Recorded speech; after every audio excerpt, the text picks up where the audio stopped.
আসসালামু আলাইকুম, কেমন আছেন সবাই? একটা জিনিস দেখাই, সেটা হচ্ছে এই জিনিসটা, মানে একটা জিনিস কেন বলছি, কারণ এই যেই তিলা ডাকা বলি আমরা, তো দানা দানা হয়ে গেছে কাপড়ের উপর, বিশেষ করে আমাদের শীতের কাপড়ে এটা হয়ে থাকে।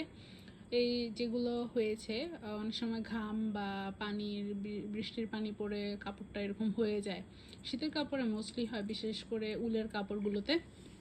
তো এগুলোর কারণে কাপড়টা খুবই বাজে দেখায়। আমরা দেখা যায় কিছুদিন পরার পর নতুন কাপড়ও ফেলে দিতে হয়। সো এটার সলিউশন হচ্ছে এই মেশিনটা। কিভাবে? সো দেখাই। এটা ফার্স্টে আমি এটা কানেক্ট ইউএসবি কেবল দেওয়া থাকবে। আমি এটা যদিও আমার পাওয়ার ব্যাঙ্কের সাথে কানেক্ট করেছি, বাট আপনারা ডিরেক্ট কারেন্টের লাইনের সাথে কানেক্ট করবেন। অ্যান্ড দেন এখানে একটা সুইচ আছে, জাস্ট উপরের দিকে, আর এটা স্টার্ট হয়ে গেছে। এই যে ব্লেডটা ঘুরছে, এটার ভিতরে ব্লেড আছে। ব্লেডটা আমি খুলে দেখাই। আমি একটু আগেই এটা হচ্ছে ক্লিন করছিলাম, তো যার কারণে এখানে ময়লাগুলো জমা হয়ে গেছে।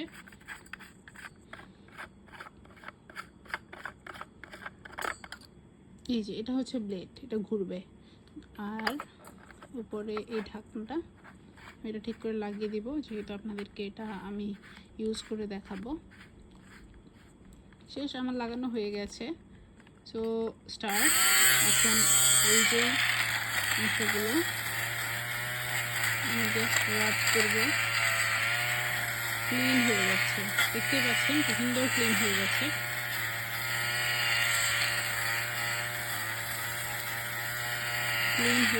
একদম ক্লিন হয়ে গেছে। তো এই মেশিনটা খুবই উপকারী। আপনারা নিতে চাইলে আমাদেরকে ইনবক্স করবেন। ইনশাল্লাহ আমরা প্রি অর্ডারের প্রোডাক্ট দিই, হোলসেল প্রোডাক্ট দিই, রিটেলের প্রোডাক্ট দিই। আপনারা যেভাবে নিতে ইচ্ছে সেভাবে নিয়ে যাবেন। এই প্রোডাক্টটা নিয়ে আপনারা বিজনেসও করতে পারেন, ইনশাল্লাহ ভালো প্রফিট পাবেন। খুবই সুন্দরভাবে ক্লিন হয়ে গেছে। একটু আগেই দেখেছিলেন কেমন ছিল। তো আজ এই পর্যন্তই। সবাই ভালো থাকবেন, সুস্থ থাকবেন। আল্লাহ হাফেজ। ও হ্যাঁ, আরেকটা জিনিস বলতে ভুলে গিয়েছি। এই অংশটাতে, এটাতে হচ্ছে আমরা যে এটা ক্লিন করলাম, সেই ময়লাটা ডাস্ট এখানে জমা হয়েছে। সো আমরা যদি এখান থেকে জাস্ট এভাবে চাপ দেই, তাহলে ময়লাটা বেরিয়ে আসবে। এই যে এটা ফেলে দিয়ে দেন আবার এটা এখানে লাগিয়ে দিব।